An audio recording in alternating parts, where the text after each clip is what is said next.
Hey, welcome to Living the Dream with MS. Today I want to talk about how they diagnose MS, because there are a lot of different ways and none of them is an official or required way. The first way is MRI. They do an MRI scan of the brain and of the spinal cord, and they look for plaques or lesions, which is areas where the myelin sheath has been worn off of the nerve, and that's visible on an MRI. A positive MRI with plaques is a diagnosis of MS. They also use that to measure the progress of the disease. However, it is not always required to have that. They cannot find the plaques in my MRI. However, I still have a solid diagnosis from 2 different neurology departments. The second one is far more intrusive. That's the lumbar puncture or the spinal tap. With the lumbar puncture or the spinal tap, they draw the spinal fluid, the CSF, and they're looking for oligoclonal bands, which is a protein that shows up in the spinal fluid and is considered a diagnosis of MS.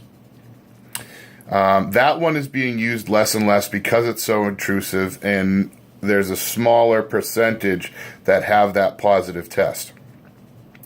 Another one is visual evoked response. That was the first one that flagged for me. With visual evoked response, electrodes are hooked up around the skull, and you put your eyes into a machine that shows different images, and your brain waves are measured, and it sees how you're neurologically reacting to these images coming in through the eyes. It's an intense test. It takes a long time, and based on that, they can draw a conclusion of MS. Another one is optic nerve exam, where they take a picture of your optic nerve and they can see inflammation, they can see damage, which is also an indicator of MS. Another one is the needle EMG, which also I had positive. With a needle EMG, it sounds a lot worse than it is, but it's actually much more pleasant on a relative scale than the spinal tap.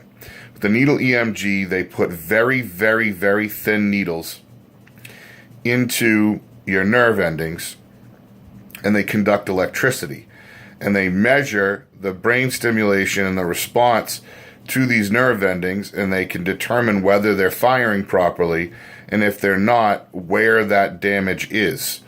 So that was the second thing that was able to draw the picture, or third thing that was able to draw the picture to my MS, was showing the damage in the nerves, specifically in my leg area.